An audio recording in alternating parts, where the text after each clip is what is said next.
ශ්‍රී ලංකා ජාතික ක්‍රිකට් කණ්ඩායම සහ ශ්‍රී ලංකා ඒ ක්‍රිකට් කණ්ඩායමේ තරඟ විස්තර පිළිබඳව තමයි මේ වීඩියෝ එකෙන් අද අපි කතා කරන්න බලාපොරොත්තු වෙන්නේ. මේ දිනවල ශ්‍රී ලංකා ජාතික ක්‍රිකට් කණ්ඩායම බටහිර හින්දිය කොද්ද උද්දේශීය තරඟාවලියක් සඳහා සහභාගී වෙමින් පවතින අතර එහි අවසාන අදියර වන ටෙස්ට් තරඟ සඳහා තමයි දැන් ශ්‍රී ලංකා කණ්ඩායම සූදානම් වෙමින් පවතින්නේ. ඒ වගේම තමයි ශ්‍රී ලංකා ඒ ක්‍රිකට් කණ්ඩායම සහභාගී වූ තුන්කොන් ක්‍රිකට් තරඟාවලියේ ඉන්දියානු ඒ කණ්ඩායම සහ ශ්‍රී ලංකා ඒ කණ්ඩායම අතර අවසාන මහා තරඟය හෙට දිනේ පැවැත්වෙනවා. එම තරඟ පිළිබඳ අලුත් තොරතුරු මොනවද කියලා දැන් අපි බලමු. ඉතින් අපි මුලින්ම කතා කරමු ශ්‍රී ලංකාව සහ බටහිර හින්දිය කොද්ද උද්දේශය අතර පැවැත්වෙන ටෙස්ට් තරඟාවලිය පිළිබඳව. මෙම තරඟාවලිය ආරම්භ කිරීමට පත්වෙන ශ්‍රී ලංකා ක්‍රිකට් කණ්ඩායම සහ වෙස්ට් ඉන්දීස් 11 අතර ඇන්ටිගුවාහි කෝලේජ් ක්‍රිකට් ග්‍රවුන්ඩ් එකේදී පැවැත්වෙනවා සිව් දින පුහුණු තරඟයක්. මෙම තරඟය මේ මාස 18 වනදා ආරම්භ වූ අතර මෙහිදී ශ්‍රී ලංකා කණ්ඩායම කාසියේ වාසිය දිනාගෙන මුලින් පන්දු යැවීමට තීරණය කරා.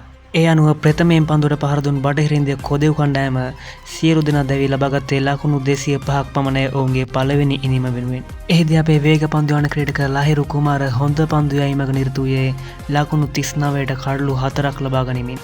ඉන්පසු ශ්‍රී ලංකා කණ්ඩායම පළමු ඉනිම ආරම්භ කර අතර ශ්‍රී ලංකා කණ්ඩායම දෙවන දිනේ නිමවන්නට ලකුණු 173ක් ලබාගෙන සිටියේ කඩලු 4ක් දැවී. ඉනිමේ වැඩිම ලකුණු ලාභියා ලෙස දිනේෂ් චන්දිමාල් ලකුණු 54ක් ලබාගෙන නොදැවී කඩුලේ රැඳී සිටිනවා. පුහුණු තරඟයේ තත්ත්වය එසේ වන විට ශ්‍රී ලංකාව සහ බටහිර හින්දිය කොදෙවන් අතර පළමු නිල ටෙස්ට් තරඟය පැවැත්වෙන්නේ ජුනි මාස 25 වෙනිදා ඇන්ටිගුවාහේදී. ඉතින් මෙම ටෙස්ට් තරඟාවලිය වගේම තමයි බොහෝ දිනෙක අවධානය දිනාගත් තරඟාවලියක අවසාන මහා තරඟය හෙට දිනේ පැවැත්වෙනවා. ඒ ශ්‍රී ලංකා ඒ ක්‍රිකට් කණ්ඩායම සහ ඉන්දිය ඒ ක්‍රිකට් කණ්ඩායම අතර. මෙම තරඟය ඉතාමත් උණුසුම් මුහුණුවරක් වගේම බොහෝ ප්‍රේක්ෂකයන්ගේ අවධානය දිනා ගැනීමට සමත් වූයේ ඉන්දිය නැගියන ක්‍රීඩකයෙක් වන විභව් සූර්යවංශිගේ සහ ශ්‍රී ලංකා කණ්ඩායමේ විෂෙන් හැලඹගේ ඇතුළු ක්‍රීඩකයන් අතර පළමු වටේ තරඟයේදී ඇති වූ උණුසුම් වාතාවරණය හේතුවෙන්. ශ්‍රී ලංකා වේලාවෙන් අවසාන මහා තරඟයේ හෙට උදෑසන 10ට පැවැත්වෙනවා ඒ රංගිරි දඹුලු ක්‍රීඩාංගණයේදී.